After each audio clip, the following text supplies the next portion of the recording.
Assalamualaikum warahmatullahi wabarakatuh. Perkenalkan, saya Rima Calista Putri dengan NIM 230105321 dari Prodi Teknologi Pendidikan kelas A, Universitas Negeri Yogyakarta, yang akan memberikan materi mengenai belajar mandiri yang telah diampu oleh Bapak Ucirianto, SPD MPD. Materi yang pertama yaitu pedagogi. Pedagogi berarti mengajari anak.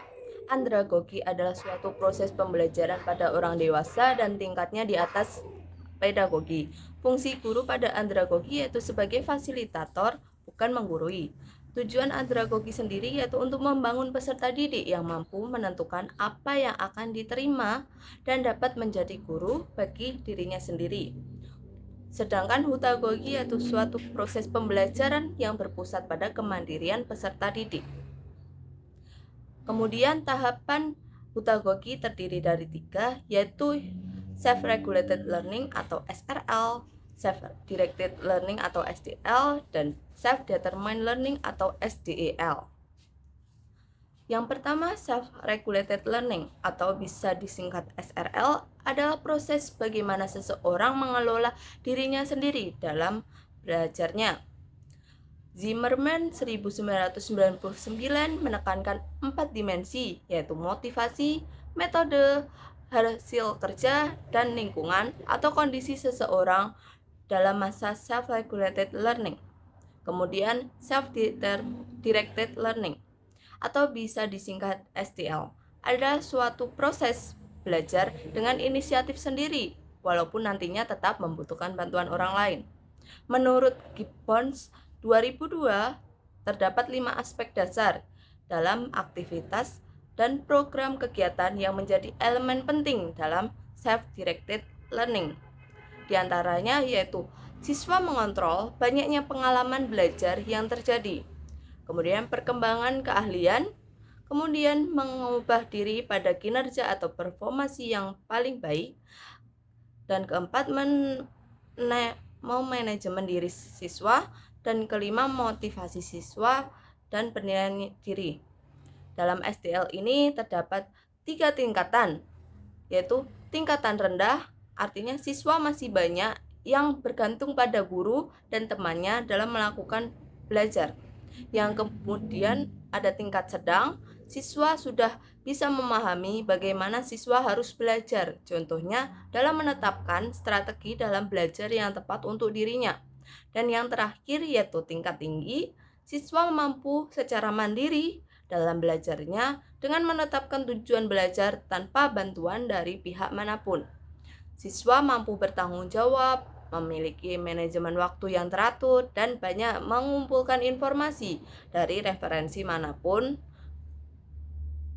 Kemudian terdapat 4 prinsip yaitu planning, implementing, monitoring, dan evaluating.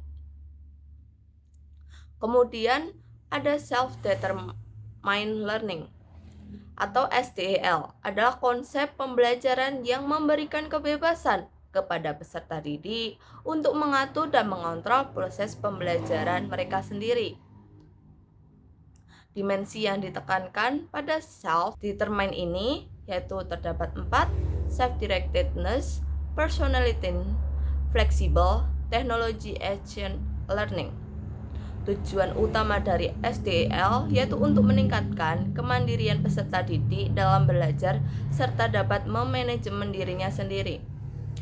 Jadi, perbedaan dari ketiganya yaitu SRL adalah kemampuan untuk mengendalikan, mengawasi, mengatur proses belajarnya secara sadar. SDL yaitu menekankan pada kemandirian dalam pemilihan sumber, metode pembelajaran, dan penyelesaian tugas. Dan yang terakhir SDEL atau self-determined learning adalah konsep pembelajaran yang memberikan kebebasan kepada peserta didik untuk mengatur dan mengontrol proses pembelajaran mereka sendiri. Pedagogi, andragogi, dan hutagogi memiliki keterkaitan. Jadi, ketiganya dapat dikaitkan pada suatu gambar dalam bentuk sebuah piramida yang hasilnya seperti ini.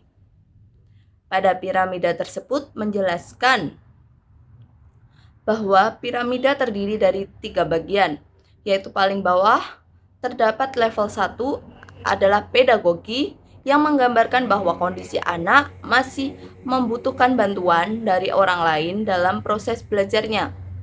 Atasnya yaitu level 2 terdapat andragogi.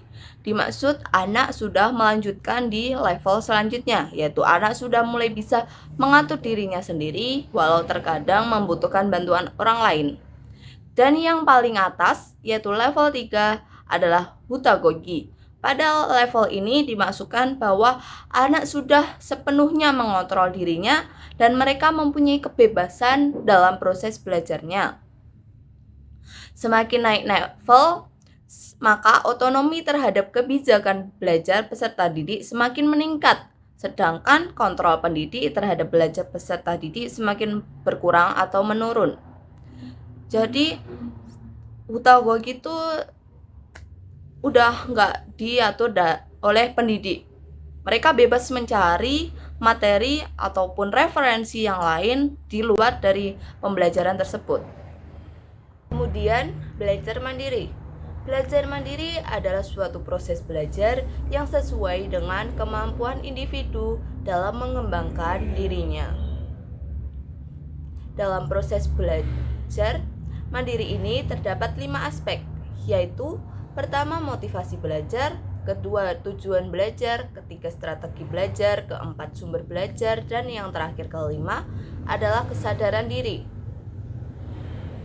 Untuk mengoptimalkan belajar mandiri ini, terdapat beberapa fasilitas diantaranya, yaitu buku, komputer atau perangkat digital, alat tulis seperti pulpen, pensil, dan kertas, tempat belajar, lingkungan yang tenang dan sesuai dengan kenyamanan masing-masing. Selanjutnya yaitu akses internet, digunakan untuk mengakses sumber daya online. Selanjutnya, media pembelajaran dan penyimpanan seperti DVD dan flash drive. Dan yang terakhir yaitu catatan atau mind map yang berisikan tentang rangkuman pembelajaran. Kemudian terdapat motivasi. Motivasi sendiri yaitu sebuah dorongan dari internal maupun eksternal yang mendorong seseorang untuk mencapai tujuan mereka.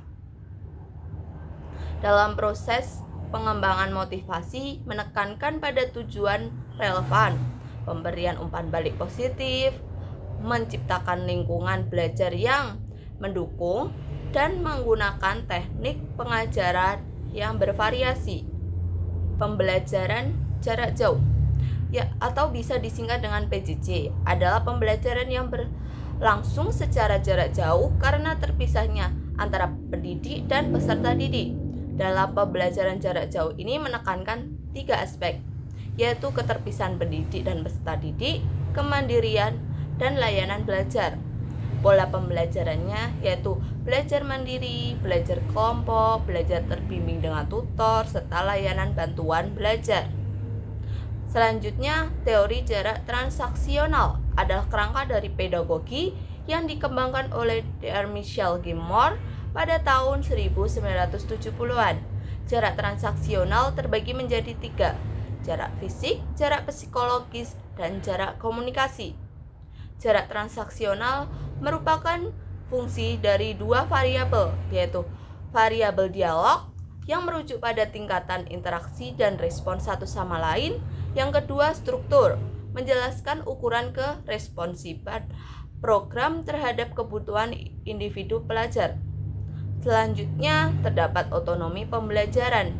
Yang pertama, kemandirian belajar, kemampuan pengambilan keputusan, pemahaman diri, kemandirian teknologi, serta dukungan instruksi. Kemudian, dalam mencapai target self-regulated learning terdapat 4 strategi dasar, yaitu penempatan tujuan, pemantauan diri, penggunaan instruksi diri atau pembicaraan diri secara efektif, dan penguatan diri. Pada self-directed learning juga terdapat 4 level, yaitu siap untuk belajar, menempatkan tujuan, terlibat dalam proses pembelajaran, serta mengevaluasi pembelajaran. Sedangkan pada self-determined learning terdapat prinsip dasar, yaitu peserta didik harus menjadi pusat pembelajaran bagi dirinya. Selanjutnya materi mengenai Web 2.0 dan 3.0. Web 2.0 adalah web yang memungkinkan percakapan dua arah antara pengguna situs. Sedangkan Web 3.0 dibangun menggunakan AI yang dibantu oleh komputer dan hasilnya lebih cepat. Contoh platform Web 2.0 yaitu Facebook, Twitter atau X, Instagram, dan YouTube. Sedangkan platform Web 3.0 yaitu Metaverse, Mastodon, dan Audius. Web 2.0 tersebut dapat mendukung pembelajaran mandiri karena jangkauannya yang luas, aksesnya yang mudah, dapat menjalin kedekatan, dan bersifat permanen. Sedangkan Web 3.0 dapat mendukung pembelajaran mandiri karena mengintegrasikan berbagai media, memperkaya pengalaman belajar, platform blog dan berbagi pengetahuan, aplikasi pembelajaran bahasa, serta platform media dan berbagi video. Contohnya seperti NFT atau non-fungible tokens adalah aset kriptografi yang digunakan untuk mewakili kepemilikan item unik seperti seni digital, musik, game, video, dan banyak lagi. Contohnya seperti YouTube. Virtual sosial adalah teknologi yang penggunaannya untuk berkomunikasi dengan orang lain. Contohnya Google Meet atau Zoom. Avatar adalah representasi grafis dari penggunaan atau karakter atau zona pengguna. Contohnya pada game Minecraft. Selanjutnya itu pembelajaran Safi. Pembelajaran Safi adalah pembelajaran yang menekankan bahwa belajar haruslah memanfaatkan semua panca indera. Istilah Safi sendiri adalah kependekan dari somatic, auditory, visualization, dan intelektual. Selanjutnya, mode pembelajaran master merupakan suatu langkah dalam cara belajar cepat yang diterapkan untuk membuat suasana pembelajaran terasa menyenangkan dan jauh lebih terkesan kaku. Selanjutnya, mode pembelajaran problem based learning atau bisa disingkat PBL adalah pembelajaran yang berusaha menerapkan masalah yang terjadi dalam dunia nyata sebagai sebuah konteks bagi peserta didik untuk melatih model pembelajaran. Selanjutnya, project based learning atau bisa disingkat PJBL adalah pembelajaran berbasis proyek, yaitu suatu model pembelajaran yang efektif yang berfokus pada kreativitas belajar, pemecahan masalah, dan interaksi antar peserta didik. Mode pembelajaran independent learning adalah suatu pendekatan dalam metode pembelajaran yang berpusat pada peserta didik, di mana proses dan pengalaman diatur dan dikontrol oleh peserta didik sendiri. Selanjutnya, materi terakhir pada mata kuliah belajar mandiri yaitu instrumen pengukuran keterampilan belajar mandiri tingkat self-regulated learning, self-directed learning, dan self-determined learning. Self-report merupakan instrumen untuk pengukuran self-regulated learning dan self-directed learning. Isi dari self-report sendiri yaitu diantaranya terdapat Motivate Strategy Learning Questionnaire, bisa disingkat MSLQ, Metacognition Awareness Inventory atau bisa disingkat MAI, kemudian terdapat Learning Strategy Questionnaire atau LSQ, dan Self-Regulation for Learning Online, dan yang terakhir Self-Directed Learning Radian Scale atau bisa disingkat SDLRS. Sedangkan dalam pengukuran Self-Determined Learning sendiri yaitu terdapat skala determinasi diri, skala efikasi diri, skala kemandirian belajar atau SKB, dan skala kemandirian siswa atau SKS. Pada dasarnya, langkah-langkah penggunaan dari keempat instrumen self-determined learning yang sudah dijelaskan di awal, yang membedakan hanyalah isinya dan bentuk pertanyaannya saja. Langkah-langkahnya diantaranya yaitu pilih dan sesuaikan, kenalkan tujuan penilaian, instruksikan responden, skor analisis, diskusi hasil, perencanaan pengembangan diri, dan yang terakhir tindak lanjut. Mungkin sekian yang dapat saya sampaikan, kurang lebihnya mohon maaf. Wassalamualaikum warahmatullahi wabarakatuh.